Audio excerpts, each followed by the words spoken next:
pengendalian emosi ini. Jadi memang kesehatan jiwa kita ini kan tergantung bagaimana kita bisa mengendalikan emosi. Ya, sesungguhnya kayak yang termasuk bipolar ya, itu kan karena keadaan kondisi disorder, gangguan emosi ya. Bipolar itu bahasa Arabnya itu sunaiyatul qutbi. Bahasa Arabnya. Kita namanya bipolar, yaitu tidak bisa mengendalikan emosi. Nanti berbeda lagi dengan kepribadian ganda. Kepribadian ganda itu dulunya awalnya itu namanya multiple personality disorder, tapi kemudian diganti istilahnya sekarang menjadi dissociative identity disorder, DID ya Pak Dokter ya.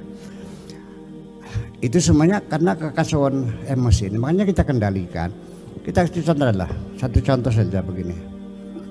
Dalam keadaan kita marah, kita jangan kita pelihara kemarahan itu. Coba kita kendalikan.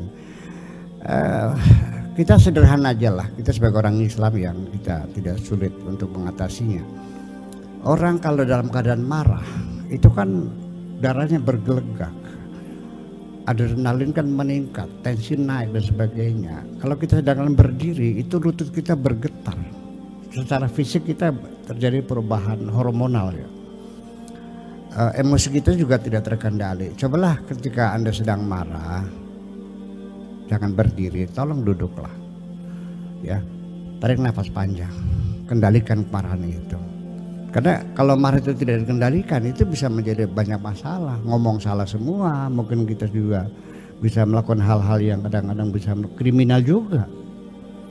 Ya. Nah kalau sudah duduk itu masih juga marah, ya cobalah kita ambil air wudhu ya untuk orang Islam supaya disejuki gitu. Tapi nanti ketika membasuh kepala itu jangan ditutul ya, dibasahi semua supaya ada sejuk begitu.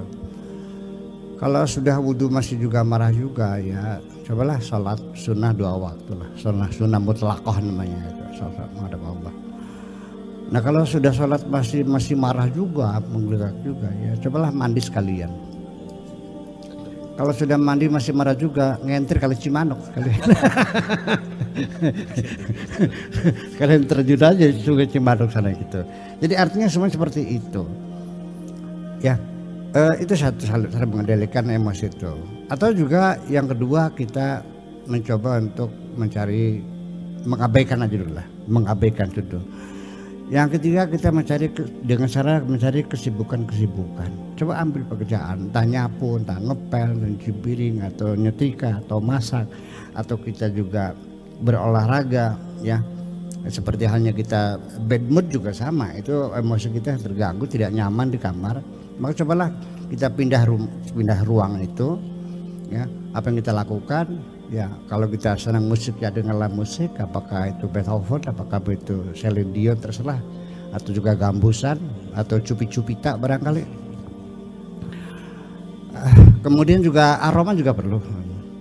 Kalau perlu kita pindah tempat, kita lawan semuanya itu, berolahraga dan sebagainya. Nah itu kan kita mengusahakan. Kalau tidak kan kita menjadi tersisa sendiri. Ya, semacam itu. Sebab ketika emosi itu terkendali, itu kan menjadi peluang bagi orang yang tidak suka kepada kita. Ngomongin kita salah semua kok. Ketika kita berdebat diskusi yang saya lihat di TV, yang ada dialog gitu, itu ternyata emosi semua itu. Akhirnya ngomongnya kan gak karu-karuan itu. Caci mencaci, salah menyalahkan, itu kan sudah kan tidak layak, tidak etis kita berdebat ditonton orang banyak sampai begini-gini kan enggak.